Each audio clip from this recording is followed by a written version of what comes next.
All right. Hi, everyone. I'm Josh Ledgard. Welcome back to the On Growth podcast from KickoffLabs. Today's guest successfully launched a new pet care brand with a KickoffLabs campaign that netted over 15,000 new leads and thousands of followers leading up to their launch. In today's episode, we're going to learn what worked for them, what didn't, and how you can grow using some of the same techniques they used to launch. Let's get into it.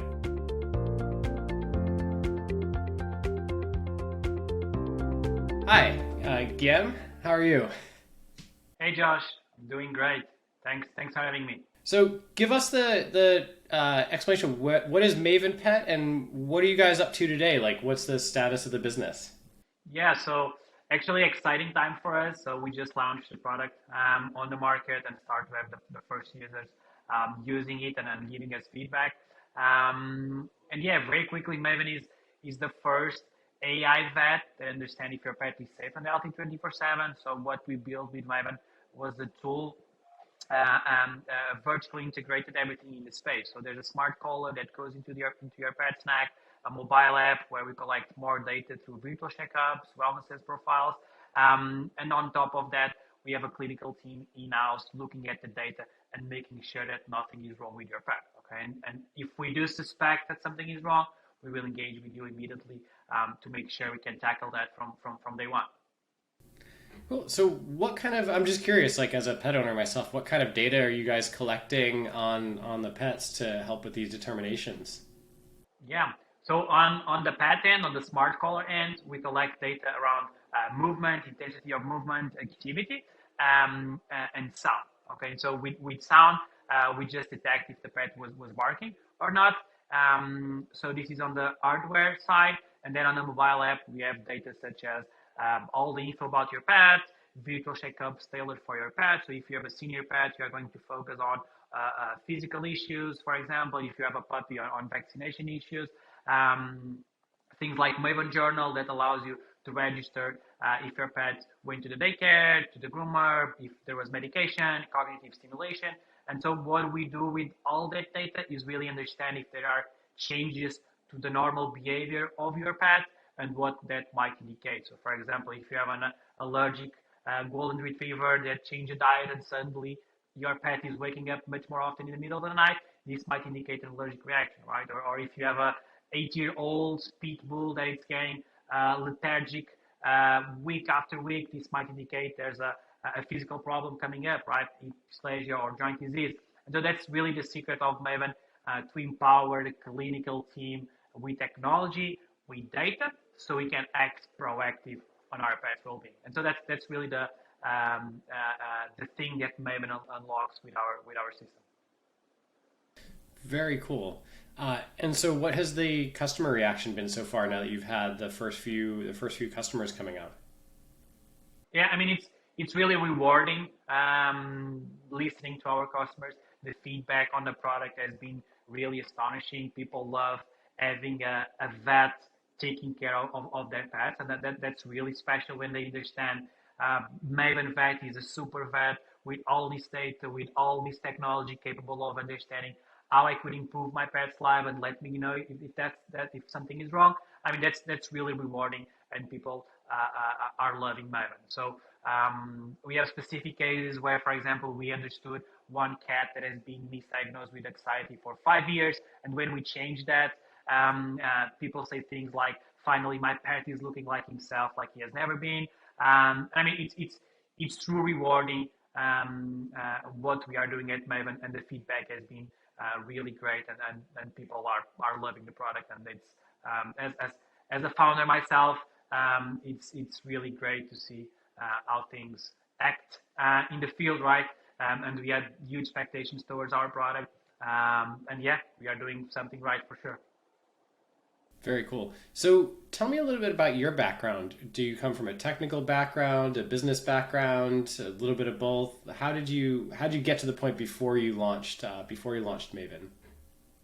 Yeah, so my background is biomedical engineering with a specialization in big data and telemedicine. I've never worked on that area, at least on the human side. So I grew up with pets. I love pets. Previously, Maven, I worked in a bunch of other startups. Actually, before Maven, I was working in the pet space on a different product as well. But yeah, my background, the idea of using data to improve our lives as humans, and my love for pets really culminated and founding Maven. And actually, my personal history with my pet, I had a dog, a lab mixed with husky, so a big breed, slightly obese. And when I noticed that something was wrong with Tommy, it was one day he was barking at me, so I could help him stand up. Okay, and so obviously at this stage, when I took him to the vet, he had like severe joint disease, and it's already too late to do something against it, right? And so if back then I had Maven, I had a system capable of understanding, okay, Tommy is a giant breed, slightly obese, that is getting lethargic week after week, something might be wrong. Okay, and then I could further assess the situation much early. I could, I don't know, add supplements, have a therapy, physical therapy for Tommy, change the diet. Maybe the outcome or the degradation of his life could have significantly been improved with something like Maven. So that's all those things culminated in funding Maven. And I do believe that we need a solution like this in the pet care industry. Very cool. So you have a background that, although you never used it on humans, is very targeted to this space. When you're talking about like biomedical engineering, big data analysis, like that's exactly this what it sounds like. The product is founded on that stuff. Um, how did you decide? Why did you decide to set up a wait list leading up to the launch? Yeah, so at the beginning, we were very convinced of the success Maven would have on the market itself. Okay, but on the consumer side, it was still a mystery for us, right? Because would people find a solution like this? Is clear for consumers what we can unlock when we have a data together with a smart collar. And so the goal to launch a waiting list was precisely to prove there was actually demand for something like this. People actually wanted to gain control over their pet's health, and having a tool that allowed them to do so. And so that was the reason why we were highly focused in developing the product for 2 years. At the same time, we launched and grew a waiting list of people to show demand and to learn from them. So we engage with our waiting list quite often to ask things about the product. And so they were actually part of the product development efforts for these last 2 years. Very cool, and that's actually one of the best practices, and I want to get into it. That we'll talk about is how you engage with the list over the span of that wait list. Because one of the fears some people tell me is, oh, I don't want to keep a wait list going more than a month. What am I going to do with the people on the wait list after a month? And you had the wait list going for several months, over the course of a year. It looked like that you were running the campaign. So let's just get into that now. So what were you doing? What were you doing while you were managing the wait list to keep the wait list engaged? So you mentioned that you kind of made them a little bit of the part of the product development, but let's be specific. What kinds of things were you doing? Were you sending them polls or surveys or conducting one-on-ones with them? What were you doing over the span of the wait list in terms of involving them in the product development? Yeah, so we built something we called a nurture program. So it was really about keep the wait list engaged with the brand and feeling part of a broader mission that we have at Maven. And so going to specifics, it was obviously email marketing about new features that we were developing, showing them the designs, pools, asking them for UXY or UXB, things very specific.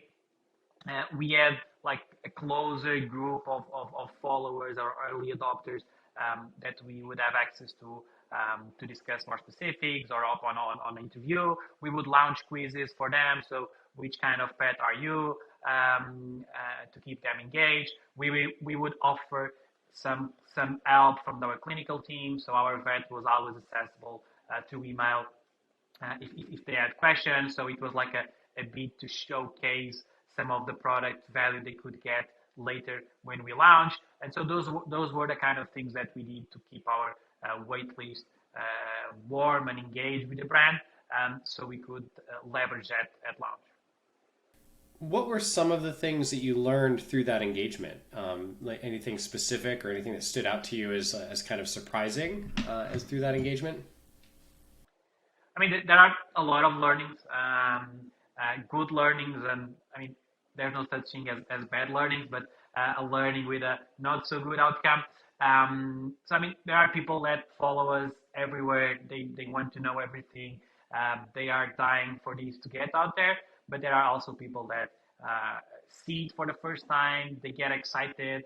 They join the wait list, and to join our wait list, you have to answer. So it was not just an email. So we knew things about your pet, about your concerns as a pet owner, about your goals with Maven. But there were obviously people that got excited at the first time, but then completely forgot about Maven, about what is it. And so, I mean, you will have all sorts of users on your waitlist. Um, when we launch, we actually developed something called an engagement matrix based on KickoffLabs points and other metrics that we have, such as answering other forms or contacting us on customer support, that we kind of evaluate the engagement for every single lead on the wait list so we could approach them differently upon launch. As part of this, I heard you mention something about you were working with an even closer group of early adopter list. Were there people that had access to the product before you launched that you were working with? Yeah, so early this year, actually like the first working day of the year, we sent the first beta units. Okay, so we spent like December interviewing people on our waiting list, understanding their concerns, their expectations towards Maven, and we selected 150 people to being like the early adopters, beta users for our product. So it was still a 3D printed version of the product, a buggy mobile app, but they were so excited about it. They were available to give it a try, report if something is wrong. And actually, this play of users was super important to get started and get things out there and the first problems, the first issues. But more important than that, have the first feedback on what we spent 2 years building. And so we haven't charged these users.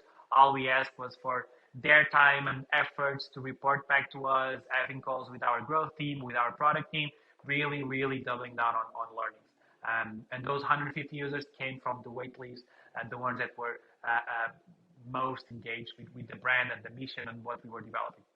So that's sort of what you meant, like when you talk about the engagement metrics, you use some of the metrics from the waitlist to start to identify that list of people that you then kind of interviewed and pulled further to identify the sub list of like 150 people. You said these are the people that are going to get the true kind of MVP of the product of, the 3D printed version, the, as you said, the early mobile app. And was that set of people, was that culling down to that set of people, would you say that was successful using the engagement as one of the measurements to find out who these influencers were? Would you say that was a reasonable approximation of the best customers? Yeah, for sure. Not only we use data from KickoffLabs, that's obviously the majority of it, but we had like other surveys, people that reach out to us, people that were constantly asking on social media when is Maven launching, and actually this engagement metrics as we call it was quite accurate, and the reflection of it is that from our beta user, like 70% or 80% of them are still using a 3D printed version of the product, a test flight mobile app, like 10 months afterwards. And so yeah, it worked like we couldn't expect a better result, a better outcome of it. Very cool. I always tell people this is a great best practice. It's cool to hear exactly how you did it in terms of getting the waitlist built, finding those key, the most engaged people, and then getting them on that early adopter list with after you've done some polls and additional surveys of them, and then having them give you that feedback on the product so you had in launch. Would you say that the feedback you got shaped both the product and the marketing messages for the product? Yeah, for sure. So one of the challenges that we have, and because we are building a category-defining product. So Maven is not a vet available 24/7. It's not a health tracker. It's really something new. It's like a new way of taking care of your pet. Product marketing and product messaging are key here, right? And so the first users, how they would describe the product, how they would refer a product to a friend, those were the first insights on how we should position Maven, how we should communicate Maven. And this is still a learning for us today. But obviously, it started with those first group of. Mm-hmm. Very cool. So I want to go back. We're going to back up. We talked through engagement a bit because that came up. So now I want to go back to, you knew you wanted to do a wait list to prove the demand and get some learnings. And so we've kind of talked about how, with the things that you've learned and how you went about learning from them.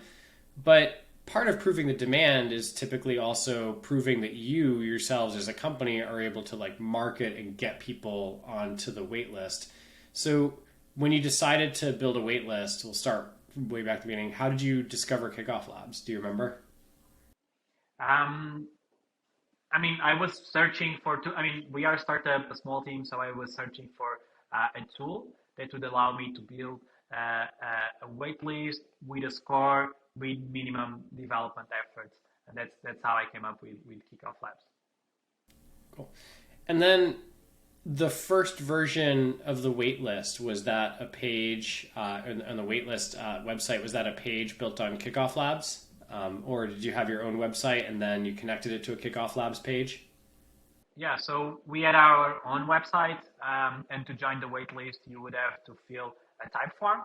And so at the end of the type form, not only would we send the lead to KickoffLabs, but we would redirect the user to their ranking page, and with the different actions the user could take to move up on the rank, gain a couple of points. And so that's how it was first integrated. Later on, we had like a check your spot page on the website as well, using KickoffLabs.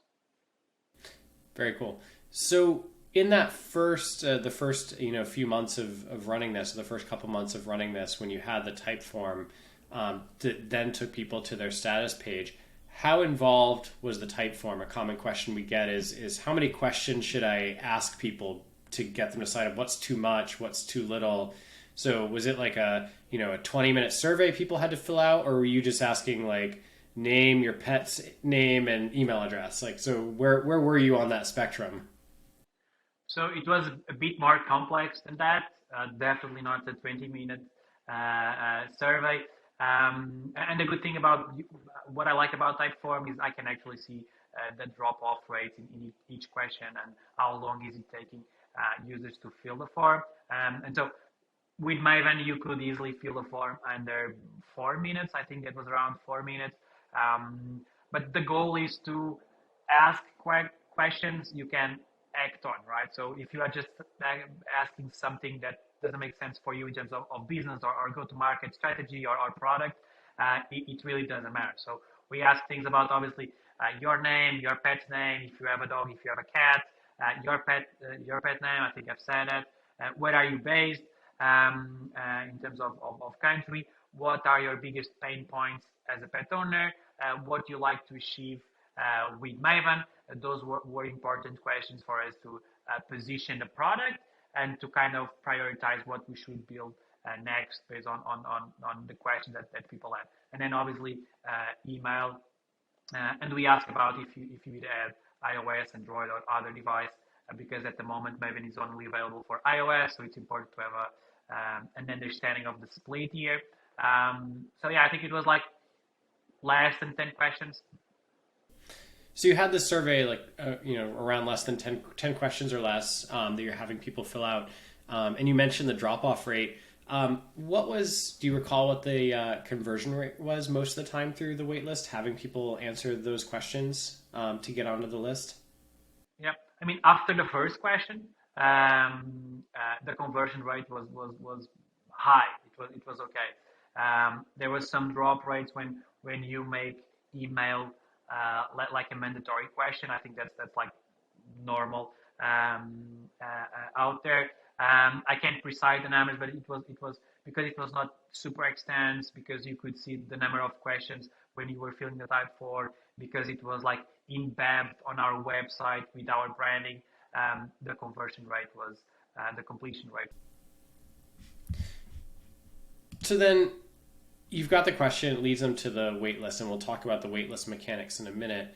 How did you drive people to your site so that they would see the ability to request access and get and take the survey in the first place? How did you go about finding pet owners, driving them, educating them up front to even get them to your site? Yeah. So one thing that we learned, again, from our user base, was that people were actually looking for solutions to act proactive on their pet's well-being, right? And so they were asking things like, let make Maven Vet engage with me if something is wrong. Let Maven Vet pinpoint or suggest things where I can improve my pet's life. And so those were the things that we were seeing on the waiting list that then we use to communicate with the pet owners out there. And so Maven, for example, one specific example, with Maven, you can actually end up saving a lot of money on vet bills. Okay, and that's one of the biggest concerns at the moment for a pet owner. And so we leverage that on our communication, on our social media, on our paid efforts, so that people could first interact with the brand and come to the website. And then it's a lot of SEO has always been on our inception. So the name itself, Maven, means expert, right? So we want Maven Pet to be your expert toward pets well-being. And there's a lot of distributed and wrong information about pets out there. So from day one, we focus on building high quality content from our clinical team to tackle specifics, for example, diet and what kind of foods are good for my pet has always been something that we focus early on. Referral, leveraging the referral loop from KickoffLabs. People love talking about their pets and sharing things about their pets, so that works well as well. And then I think it's being very emotional. So pets are family members. If you are a pet owner, Josh, I'm sure you feel this. Our pets are our keys, right? And so it's really emotional. We leverage a lot with images of humans with their pets, like bonding, and that works well as well. So I guess you mentioned a lot of different techniques. You talked about social media posts, you talked about SEO, you talked about advertising. So it sounds like you had your hands in all of those different aspects. Where would you say the majority of the first, let's just say, I'll just pick a number, the first 1,000 people on the waiting list, where would you think you drove a majority of that traffic from? Yeah, so actually we've been working in the pet space. So we've already built let's say, a community around the company. And it was really leveraging that community with a new product called Maven. We even launched a Kickstarter campaign previously that we leveraged the Packers as well. And those two efforts drove the first, let's say, 3,000-4,000 people on the waiting list. And yeah, that was great because people already would follow us on our social media. We already have like people subscribing our newsletter. So that was kind of the first efforts that we did early on. So you were already building a community of things. So ways that you built that community, you had a Kickstarter campaign that you did before this waitlist for the product. Did you reach the funding goal for the Kickstarter campaign? Oh yeah, we did. Then we opened an Indiegogo campaign afterwards to keep receiving help from early adopters and enthusiasts about the product. Was the community, was it a private Facebook group? Was it a Slack channel? How did you manage the community, or was it just people on the newsletter that you were emailing? It was just people on the newsletter, on social media, following us. So yeah, we don't have like a structured community either on a Slack or a Facebook group. It's something it's on our roadmap because it makes total sense on the market we are in. So now let's talk. So in terms of how you've got we talked about how you got the first couple thousand people on the list that you worked on, community building, newsletter building, content, getting that out there. Once somebody joins and they're interested in getting priority access, what you say, and I'm looking at a version of the waitlist status page now, which for those listening, we will of course share in the show notes a link to this. But it says you're on the waitlist. It tells you your position, how many referrals you've got.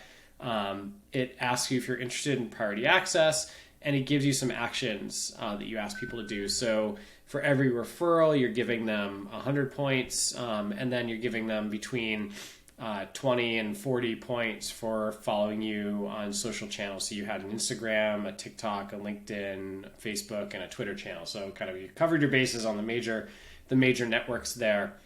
So let's kind of talk about each of the actions a bit. So did you feel like you had success from getting people to refer other pet owners to the campaign?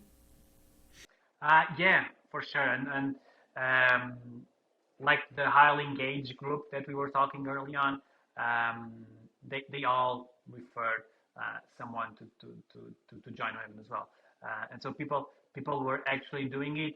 And I do think that referring a friend was the main source, maybe because of the points, obviously, but it was the main source or action that people would take to move up on the wait list. So yeah, it worked pretty well. And people actually were excited about Maven and referring it to friends because everyone knows other pet owner that's struggling with their pet's health or have a senior pet or just adopt a pet, have a lot of questions. And so it was something that worked well for us. And the other actions, did you see a noticeable uptick in followers and engagement in your social media channels throughout the campaign? Yeah, we saw some mainly on Instagram and Facebook, not so much on the others social networks, Twitter or TikTok. But we did saw some people following us on social media and engaging with us afterwards, wanting the product to go live as soon as possible. I'm curious because you had this period where you're having people test the early version of the product. Were you posting on social media their experiences? Were you having them post or share their experience on social media as part of the marketing? So is that effort not only giving you product feedback, but were you reusing that as hey, here's what early adopters are doing. Here's a story of this pet. Here's a story of this owner. Were you using that material as additional marketing materials? So we used at launch. Okay, so for example, the majority of the use cases we have for anxiety pets, Maven diet, pets with physical problems, the majority of those stories came from that play of beta users. Okay, so early on, we start looking for that specific use cases that can easily resonate with different pet owners. Okay, we didn't push towards having people creating content on their social media or asking them for videos or reviews or feedback. We were highly focused on learning, okay? But it kind of happened naturally, okay? Because 1 out of 4 people, 4 pet owners have a social media account for their pets. And when they are loving the product, they tend to share, okay? So a couple of our beta users, without us even asking, they were sharing their experience. They were sharing Maven on their social media to their followers. So we kind of saw it happen naturally, but we didn't push to it. Yeah. So did you say 1 out of 4 pet owners have a social media account for their pet? Yep, it's crazy. Wow, I did not expect do you to have hear. one? Is that I don't, but now that you say it, one of my friends has a Instagram account just for their dog. So now that you say it, I'm like, yeah, I think about it. Yeah, it seems like maybe 1 out of 4 is right. I know a couple people with an Instagram account for their dog. Yeah, I'm not one of the people, but yeah. And I'm sure they are more active on their pets' social media account than on their own. Yeah. Their pet's more famous than I am, so Yeah. it's a little, it can be humbling when you look at the numbers. So let's we've got a few more minutes left, and I want to talk about if you were to summarize kind of the best and the worst. So let's talk about what you think worked best as part of for the launch campaign. What are the two or three things you did tell people like, hey, we did this, it worked really well, and we'd recommend you do it too if you're running a similar launch campaign. Yeah. I think that launching the waitlist was like a early validation of what we were doing, right? So um, if I just spent 2 years building the product and then assess the demand on the market, maybe I could lose time. So I think, as you were saying, this feels like the right way to do things, right? At the same time, I'm building a product. I have a vision for it. I can build a landing page.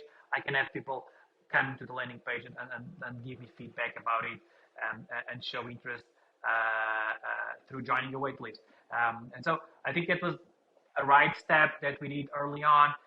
I don't feel there's a lot of information about how to build a waitlist out there. I think that in terms of content and education, you guys are doing a great job here. There's not a lot of benchmark. What's the conversion rate that you could expect after launch? There's not a lot of data. How long should you wait until start to convert the wait list? I spoke with a couple of other founders that had a wait list, and their biggest learning is always we waited too long to launch the product to the wait list, because the longer you wait, the more difficult it will get to convert people from a wait list to subscribers.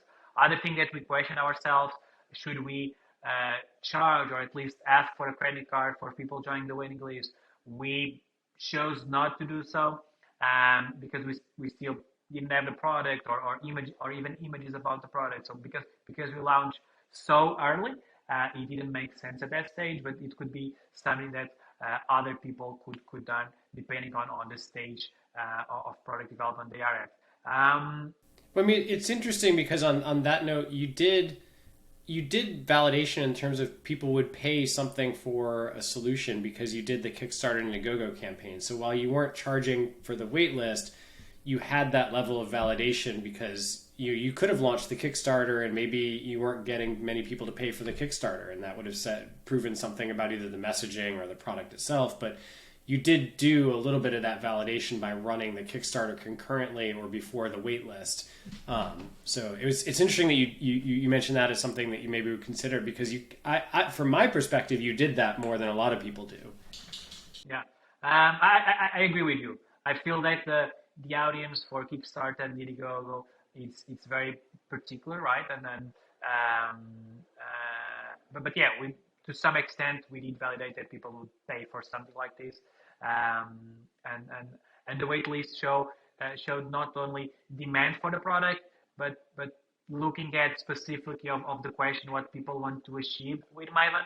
I mean, there was a bunch of things not even related to Maven, okay? But 60% or 70% of the users were specifically asking for features that only Maven in the pet space can deliver. Okay, things that I've mentioned before, like early detection of illness, or having a vet review my pet's sleep, or having a vet suggesting me how to improve my pet's life based on data. These three things only Maven in the pet space can provide. And so it was like not only a validation of demand, but of the things that we are prioritizing in terms of product as well.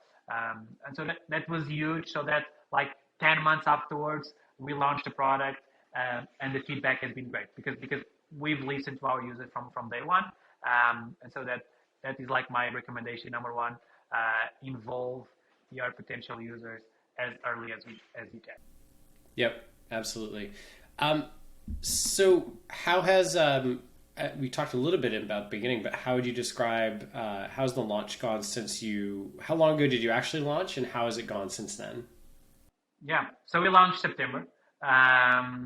So 2 months have gone by, and I mean we are still in this learning mode, right? If I want to build a sustainable consumer subscription product, and all the examples that we have from Noon or other companies. It's you need to nail product from day one, right? You need I mean, my first 50 users will bring the next 100, which will bring the next 1,000, right? And so I have to make sure these 50 users, first 50 users, have like the best experience of their life. And so we are not pushing for growth yet, still learning a lot from our users. Now they are actually paying for the product. Something that we did as well was measure everything we can. So that's highly important. So people are actually engaging with the mobile app, understanding which features they are using the most, which features they don't like. Not only having quantitative data on that, but qualitative data through interviews with our best engaged users, least engaged users. That's where we are still at. Okay, and so the product is out there. Everyone can join Maven and get access to it. And yeah, exciting times. We are learning a lot of issues to be addressed, obviously. But exciting times. We are really building something special for the pet owners and the pets.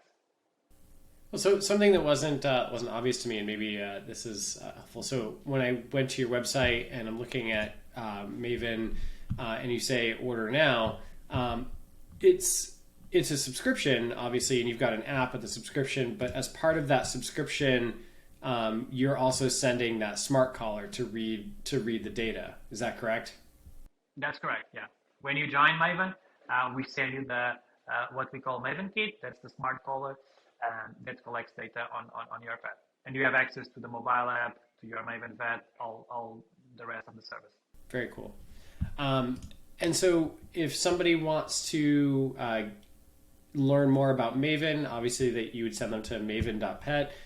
If they want to get in touch with you and ask you questions about the launch or the product, how could somebody best get in touch with you? Yeah, just reach out at g@maven.pet. It could have been simpler. I mean, we are an open book. I love talking about pets, about the pet industry, about my vision for the pet industry in the next 5-10 years. So feel free to reach out. Yeah. Cool. Absolutely. We'll put that up with your bio and the show notes so people can reach out. Yeah, really appreciate your time today. I feel like I learned a lot about the pet space and from your best practices about engaging users. I think a lot of our customers will take that to heart, I hope, and because I do think it is a winning combination in terms of keeping people engaged over a longer launch, and also as you pointed out, learning to prove the demand and what you learned about the product throughout that experience. And so, thanks again for being on. I really appreciate it. Yeah, thanks, Josh. It was a pleasure here, and everyone else, feel free to reach out. All right, thanks.